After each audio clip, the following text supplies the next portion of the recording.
Assalamualaikum warahmatullahi wabarakatuh. Anak-anakku semua, SMK Muhammadiyah 1 Pandaan kelas 10 yang sekarang belajar di rumah.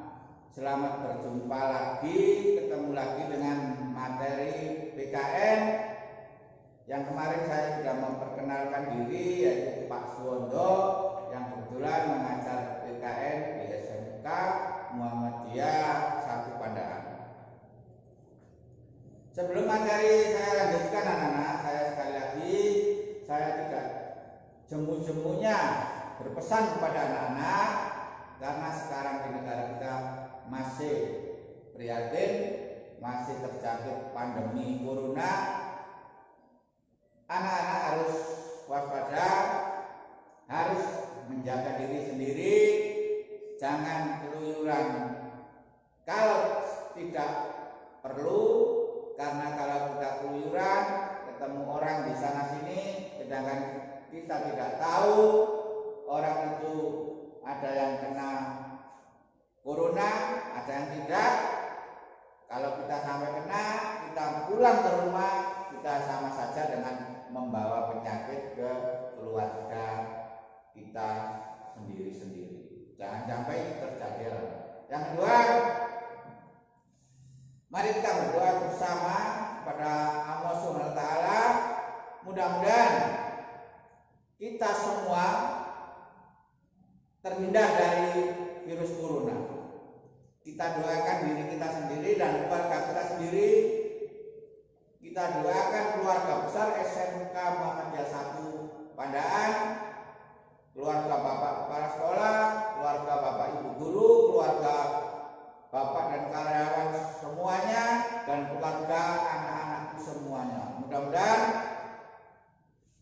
terbebas dari virus corona. Dan kita doakan negara kita ini supaya virus corona di negara kita itu segera diangkat oleh Allah, sehingga kita bisa secepatnya menjalankan kehidupan yang normal, sekolah normal, tatap muka.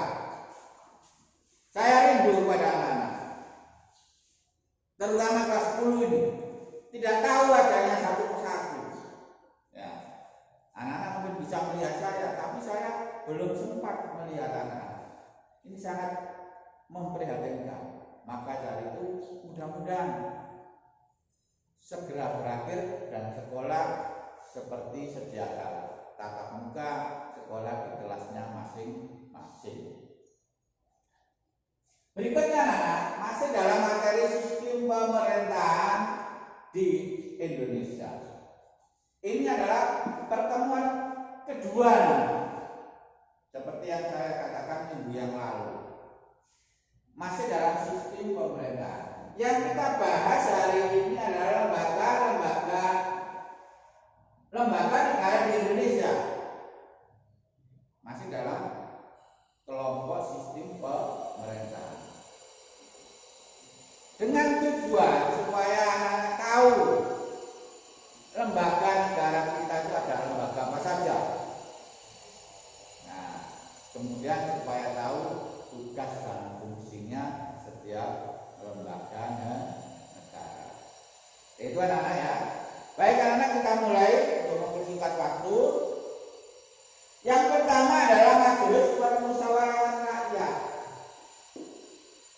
atau disingkat MPR. Majelis Permusyawaratan Rakyat. Dalam MPR ini anak-anak, atau Majelis Permusyawaratan Rakyat ini anak-anak, adalah salah satu lembaga negara yang ada di Indonesia. Salah satu lembaga negara yang ada di Indonesia, di negara kita ini. Yang isinya anggotanya, Majelis Permusyawaratan Rakyat ini beranggotakan semua anggota DPR ditambah anggota DPD. Nah, ini disebut MPR, Majelis Permusyawaratan Rakyat. Lah kemudian majelis ini menurut menurut undang-undang punya wewenang.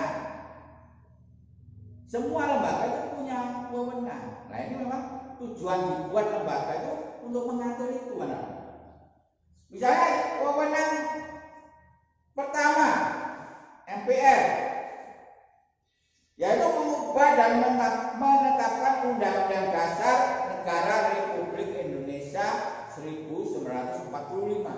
Nah ini sangat mendasar sekali wewenang MPR-nya. Mengubah dan menetapkan. Apabila negara kita ingin merubah undang-undang dasar, maka yang berwenang melakukan perubahan itu MPR ini, Majelis Permusyawaratan Rakyat. Sedangkan lembaga yang lain tidak punya wewenang. Nah, karena ini wewenang ini dipegang oleh MPR atau Majelis Permusyawaratan Rakyat. Yang kedua, wewenang MPR melantik presiden dan wakil presiden hasil pemilihan umum. Nah ini setiap 5 tahun sekali di negara kita itu ada konsultasi pemilu untuk memilih presiden dan wakil presiden, atau lebih disingkat dengan Pilpres, pemilihan presiden dan wakil presiden. Nah, apabila presiden sudah terpilih, maka yang melantik adalah MPR, yang mengesahkan, yang melantik presiden dan wakil yang sudah menang pemilu, yaitu MPR. Contohnya kemarin Presiden Pak Jokowi dan Wakil Presiden Pak Ma'ruf Amin itu dilantik oleh MPR. Ini termasuk wewenang daripada MPR. Yang ketiga, yang menjadi wewenang MPR yaitu melantik presiden dan wakil presiden apabila presiden melantik presiden melantik wakil presiden menjadi presiden apabila presiden berhalangan. Itu maksudnya seperti ini. Misalnya sudah terpilih presiden dan wakil presiden, di sebelum 5 tahun ada halangan, presidennya berhalangan tetap di sana. Karena presiden itu misalnya juga manusia, bisa sakit, bisa yang lain. Maka yang menggantikan adalah wakil presiden. Ya, yang menetapkan adalah MPR yang melantik lagi wakil presiden menjadi presiden. Itu termasuk kewenangan daripada MPR, ya. Kewenangan dari MPR. Nah, kemudian di samping itu MPR itu punya yang namanya tugas. Kalau tadi misalnya kewenangan, yang termasuk tugas adalah memasyarakatkan ketetapan MPR, memasyarakatkan. Misalnya MPR sudah membuat ketetapan tentang ini. Maka tugasnya MPR itu adalah memasyarakatkan. Istilahnya menyebarkan ke seluruh masyarakat, yaitu tentang ketetapan yang sudah dibuat oleh MPR atau Majelis Permusyawaratan Rakyat. Yang kedua, memasyarakatkan Pancasila dan Undang-Undang Dasar 45. Ini termasuk tugas MPR. Ya tugas MPR. Memasyarakatkan Pancasila, mendidik kepada masyarakat supaya masyarakat itu paham betul tentang ideologi negaranya, Pancasila dan Undang-Undang Dasar 1945. Jangan sampai Pancasila itu tidak dikenal masyarakat. Masyarakat tidak tahu maknanya. Ini yang bahaya. Maka setiap periode yang menjadi tugas MPR itu memasyarakatkan Pancasila dan Undang-Undang Dasar 45. Tidak hanya guru saja seperti guru PKN mengajar, MPR juga bertugas ini. Jangan hanya yang disalahkan guru saja apabila masyarakat tidak paham ideologi negara, tidak paham Undang-Undang Dasar 45. Padahal sudah jelas di sini ada MPR juga bertugas memasyarakatkan Pancasila dan Undang-Undang Dasar 1945. Berikutnya, mengkaji sistem ketatanegaraan. Nah ini, apakah masih relevan sistem A, sistem B, sistem C? Nah ini MPR mengkaji terus, harus mengoptimalkan sesuai dengan perkembangan zaman. Nah, sistem pemerintahan itu misalnya presidensil, ini sih kompeten apa tidak? Nah ini tugas MPR. Nah, lembaga lain tidak bertugas, yang MPR yang bertugas, yang mengkaji. Oh ternyata sistem pemerintahan presidensial itu masih bagus dilaksanakan di Indonesia. Oh ternyata sistem pemerintahan presidensial itu banyak kekurangan, perlu dievaluasi. Itu tugas daripada MPR. Yang berikutnya yaitu menyerap aspirasi masyarakat tentang pelaksanaan Undang-Undang Dasar NKRI. Nah, MPR bertugas menyerap aspirasi masyarakat tentang Undang-Undang Dasar. Apakah Undang-Undang Dasar ini masih cocok atau pasal-pasalnya itu masih relevan? Nah ini MPR, karena yang bertugas sekaligus yang berwenang untuk merevisi atau mengamandemen Undang-Undang Dasar itu adalah tugas daripada MPR. Yaitu anak-anak sekilas tentang yaitu tugas, wewenang dan tugas MPR. Yang kedua anak-anak DPR.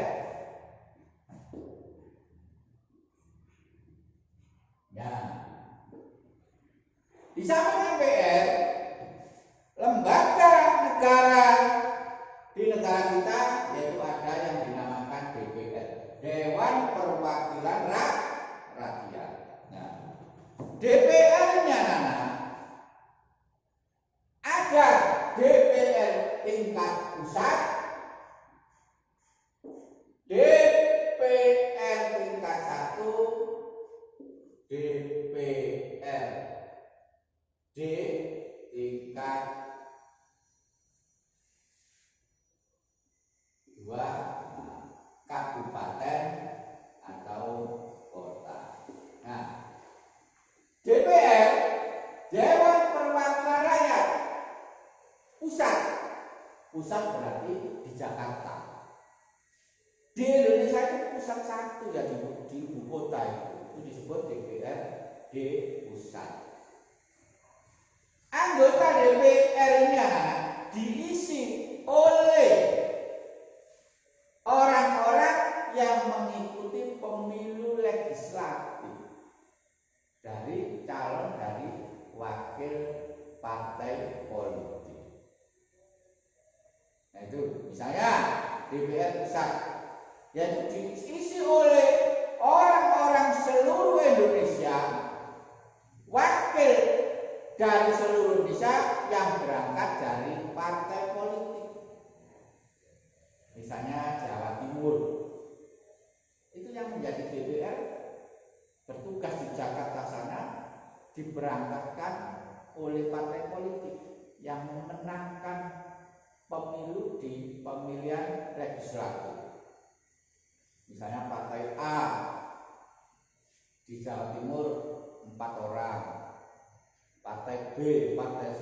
Akhirnya berkumpul seluruh Indonesia menjadi disebut DPR. DPR boleh disebut DPR saja, boleh disebut DPR pusat. Artinya pusat itu ya di pusat ibu kota di Jakarta.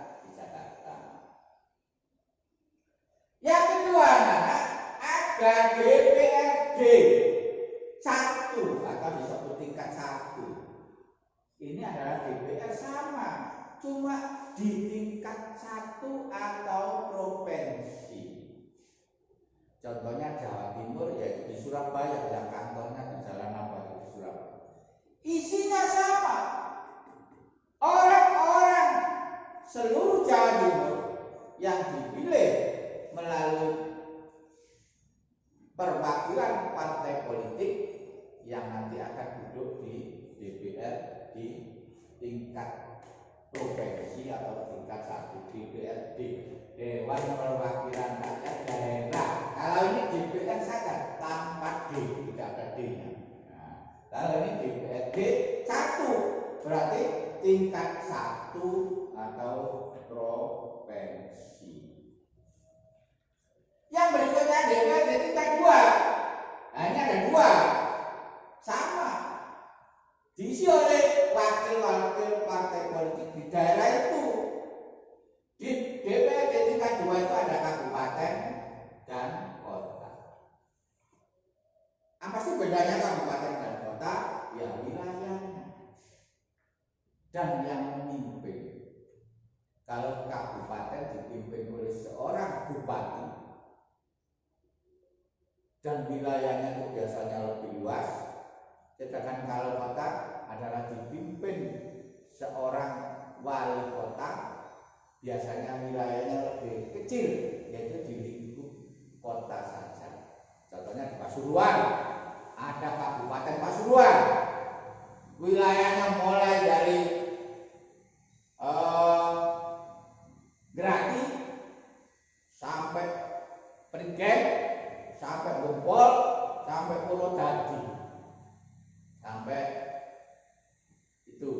Sedangkan kota Pasuruan, yaitu kota yang ada di Pasuruan itu hanya sekitar beberapa kecamatan saja. Itu adalah bedanya. Nah itu yang lembaga negara yang kedua, yaitu ada MPR, ada DPR. Untuk tugasnya, anak-anak bisa membaca sendiri di buku. Ini saya terangkan di garis besarnya saja. Kemudian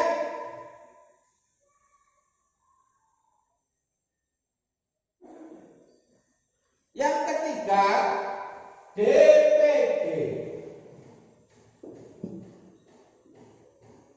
Nah, Dewan Perwakilan Daerah. DPD-nya sama, adalah diisi oleh orang-orang yang ikut pemilu DPD. Yaitu setiap daerah itu punya anggota DPD yang duduk di pusat. DPD itu hanya ada di pusat saja, beda dengan DPR. Tidak ada yang di daerah, tidak. DPD itu hanya ada di pusat, yaitu di Jakarta. Misalnya DPD 4 orang dari Jawa Timur di Jakarta, 4 orang dari Jawa Barat di Jakarta, 4 orang dari Sumatera, akhirnya anggotanya beberapa orang di Jakarta. Nah ini juga termasuk lembaga negara, Dewan Perwakilan Daerah. Yang keempat,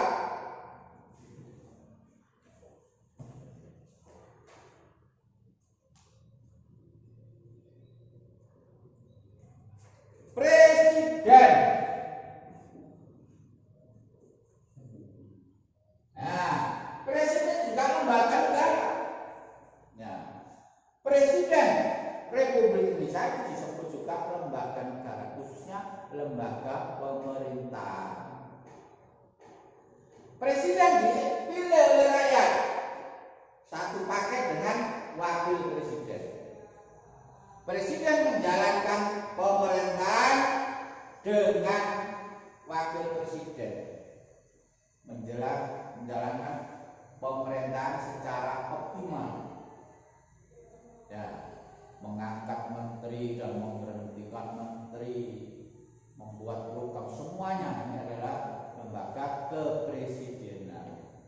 Presiden dibantu oleh para menteri, sedangkan para menteri dibantu oleh petugas atau pembantu yang lain. Nah, ini disebut lembaga kepresidenan. Yang berikutnya,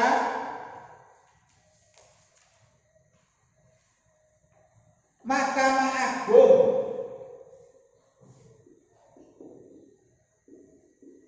Mahkamah Agung ada juga lembaga negara, yaitu lembaga negara yang bergerak di bidang kekuasaan kehakiman.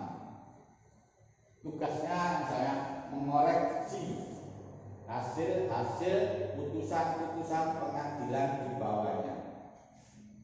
Nah, atau misalnya kalau ada orang kena masalah di pengadilan tingkat tinggi, maka dia boleh naik banding ke MA, Mahkamah Agung. Nanti diputuskan di sana.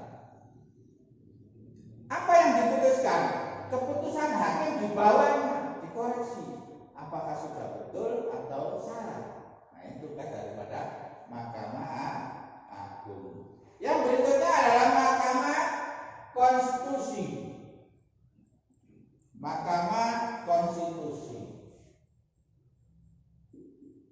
Nah, Mahkamah Konstitusi, yaitu tugasnya misalnya berwenang mengadili pada tingkat pertama dan terakhir. Nah, itu mengadili tingkat-tingkat di bawahnya, tingkat-tingkat di bawahnya. Nah, ini disebut Mahkamah Konstitusi. Ya, BPK.